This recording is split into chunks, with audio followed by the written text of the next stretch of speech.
Assalamualaikum warahmatullahi wabarakatuh. Saya Raisa Putri Ramdiansyah, kelas 1B, Prodi Bimbingan dan Konseling. Di sini saya akan menjelaskan materi tentang iman dan pengaruhnya dalam kehidupan. Yang pertama, hakikat iman.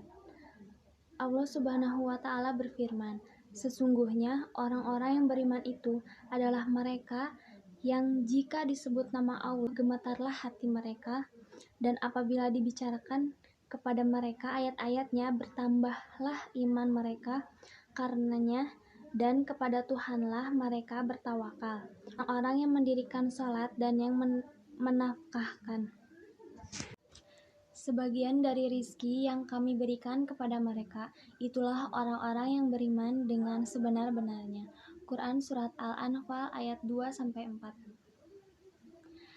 Dan orang-orang yang beriman dan hijrah serta berjihad pada jalan Allah, dan orang-orang yang memberi tempat kediaman dan memberi pertolongan kepada orang-orang muhajirin, mereka itulah orang-orang yang benar-benar beriman. Mereka memperoleh ampunan dan rizki atau nikmat yang mulia. Quran Surat Al-Anfal ayat 74. Dan ayat-ayat yang pertama Allah menyebutkan orang-orang yang lembut hatinya dan takut kepada Allah ketika namanya disebut, keyakinan mereka bertambah dengan mendengar ayat-ayat Allah. Mereka tidak mengharapkan kepada selainnya, tidak menyerahkan hati mereka kecuali kepadanya, tidak pula meminta hajat kecuali kepadanya. Mereka mengetahui Dialah semata yang mengatur kerajaannya tanpa ada sekutu. Mereka menjaga pelaksanaan seluruh ibadah fardu dengan memenuhi syarat rukun dan sunnahnya. Mereka adalah orang mukmin yang benar-benar beriman. Allah menjanjikan mereka derajat yang tinggi di sisinya, sebagaimana mereka juga memperoleh pahala dan ampunannya. Kemudian dalam ayat yang kedua, Allah menyifati para sahabat Rasulullah SAW, baik muhajirin maupun ansor, dengan iman yang sebenar-benarnya, karena iman mereka yang kokoh dan amal perbuatan mereka yang menjadi buah dari iman tersebut. Telah kita ketahui bersama lafaz iman, baik secara bahasa maupun menurut istilah.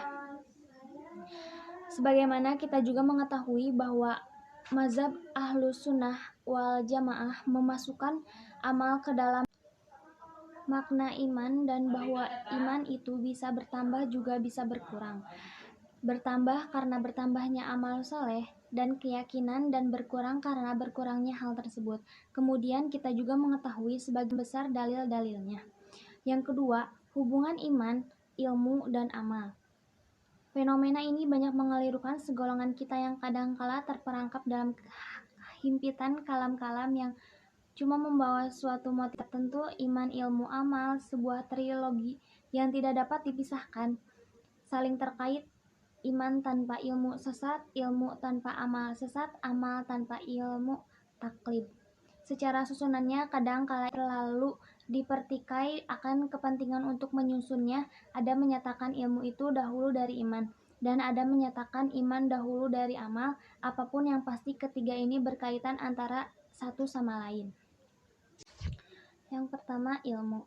Ilmu sesuatu yang sering diutamakan, tidak dipelihara dengan baik. Kadang ilmunya hanya dijadikan sesuatu yang nisbi, ada tapi tidak ada, atau tidak ada tetapi ada. Tetapi pasti adalah ilmu itu satu kewajiban yang tidak boleh dipertikai karena terdapat bukti dan dalil yang pasti semua mengetahuinya.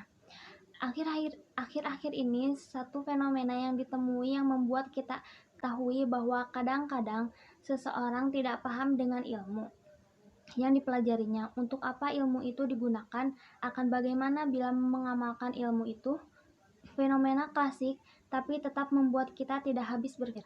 Belajar mencari ilmu kadang dijadikan formula belaka karena maruah, harga diri, atau bahkan desakan dari pihak orang lain, orang tua, suami, istri, desakan majikan, dan lain-lain.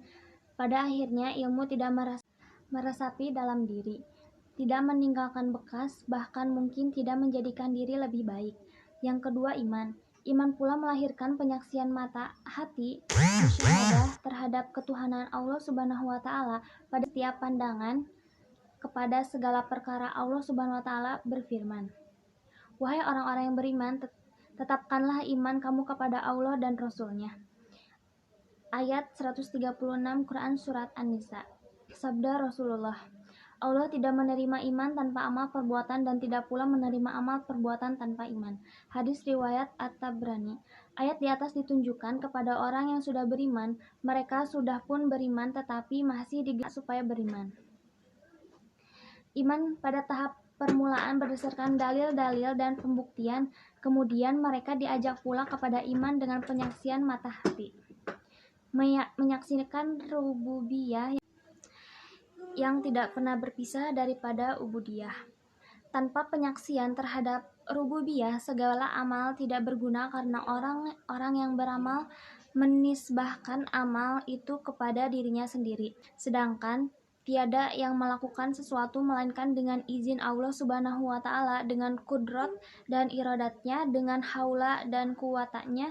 Himpunan amal sebesar gunung tidak dapat menandingi iman yang sebesar zarah.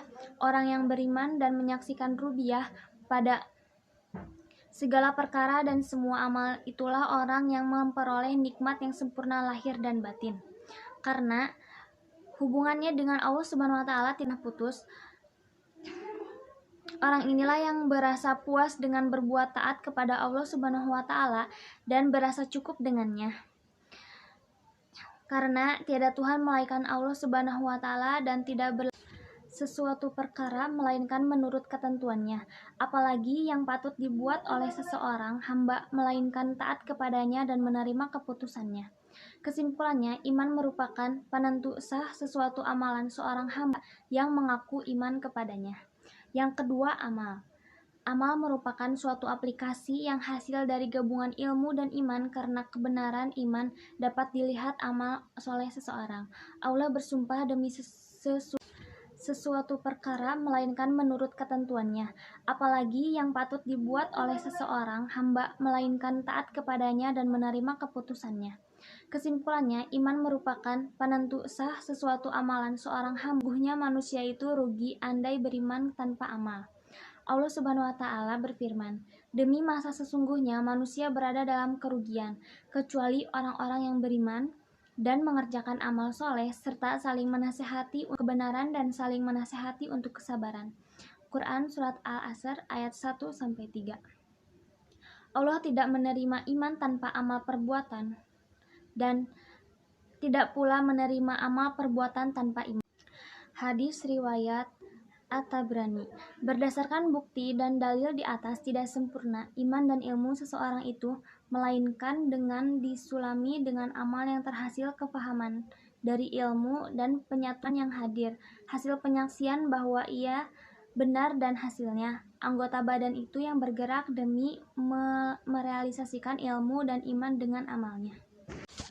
Karakteristik dan sifat orang beriman. Allah Subhanahu wa taala telah menggambarkan di dalam Al-Qur'an tentang beberapa ciri orang yang bertakwa, di antaranya surat Al-Baqarah ayat 2-5, yang artinya yaitu mereka yang beriman kepada perkara-perkara yang gaib dan mendirikan sholat dan menafkahkan sebagian rezeki yang kami anugerahkan kepada mereka, dan mereka yang beriman dengan kitab Al-Quran yang telah diturunkan kepadamu dan kitab-kitab yang bagi lagi surat Al-Baqarah ayat 177, yang artinya telah diturunkan sebelummu, serta mereka meyakini akan adanya kehidupan akhirat. Mereka itulah yang mendapat petunjuk dari Tuhan mereka dan merekalah orang-orang yang beroleh kejayaan. Firman Allah, "Bukanlah dianggap kebajikan itu hanya sekedar menghadapkan wajahmu ke arah timur dan barat, akan tetapi sesungguhnya kebajikan itu ialah beriman kepada Allah, hari kemudian, malaikat-malaikat, kitab-kitab, nabi-nabi, dan memberikan harta yang dicintai kepada kerabatnya."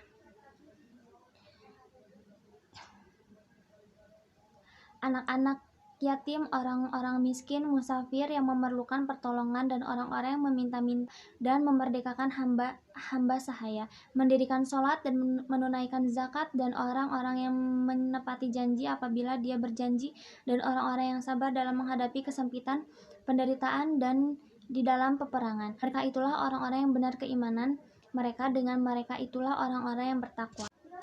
Berdasarkan ayat-ayat di atas, dapatlah kita pahami bahwa di antara sifat-sifat orang yang bertakwa yang ada hubungan kaitannya dengan keimanan dan amal ibadah adalah seperti berikut. Yang pertama, beriman dengan perkara-perkara gaib. Yang kedua, mendirikan sholat. Yang ketiga, menafkahkan sebagian rezeki yang Allah telah anugerahkan. Yang keempat, beriman kepada kitab Al-Quran dan kitab-kitab yang diturunkan sebelumnya. Yang kelima, mengimani dan meyakini adanya kehidupan akhirat. Yang keenam, menepati janji apabila berjanji. Yang ketujuh, bersabar dalam menghadapi kesempitan, penderitaan dan di dalam peperangan. Yang kedelapan, menahan api kemarahan daripada menguasai diri. Yang kesembilan, memaafkan kesalahan orang lain. Yang kesepuluh, segera mengingati Allah tatkala melakukan perbuatan keji. Yang kesebelas, memohon keampunan Allah setelah melakukan perbuatan-perbuatan dosa di atas dan berazam tidak akan meneruskan perbuatan-perbuatan tersebut. Yang ke-12, beriman dan membenarkan kebenaran yang dibawa oleh Rasulullah dan memperjuangkan kebenaran tersebut. Yang ke-13, berlaku adil dalam menjatuhkan hukuman di kalangan manusia. Yang ke-14, mengagungkan syiar-syiar Allah. Yang ke-15, berjihad di jalan Allah dengan mengorbankan harta dan jiwa raga. Yang ke-16, tidak bersifat sombong dan tidak melakukan kerusakan di muka bumi ini. Selanjutnya, materi hal-hal yang dapat merusak dan meniadakan iman. Di antara keyakinan yang benar tentang iman adalah bahwasannya iman dapat bertambah dan juga dapat berkurang. Bertambah dengan ketaatan dan berkurang dengan kemaksiatan. Pembicaraan tentang masalah iman merupakan salah satu perkara penting yang mendasar. Bahkan ini merupakan dasar akidah seorang muslim. Salah dalam memahami keimanan bisa menyebabkan seseorang terjerumus dalam keharaman, kebidahan, bahkan bisa berujung kekafiran. Adapun hal-hal yang dapat mengurangi atau merusak keimanan diantaranya, yang pertama, berpaling dari mengenal Allah dan nama-nama serta sifat-sifatnya. Yang kedua, tidak mau memperlihatkan ayat-ayat kauniyah dan syariah. Dan yang ketiga, sedikitnya amal soleh. Dan yang keempat, melakukan kemaksiatan kepada Allah. Cukup sekian materi penjelasan yang dapat saya sampaikan. Mohon maaf apabila ada tutur kata yang salah karena saya masih dalam tahap pembelajaran. Terima kasih. Wassalamualaikum warahmatullahi wabarakatuh.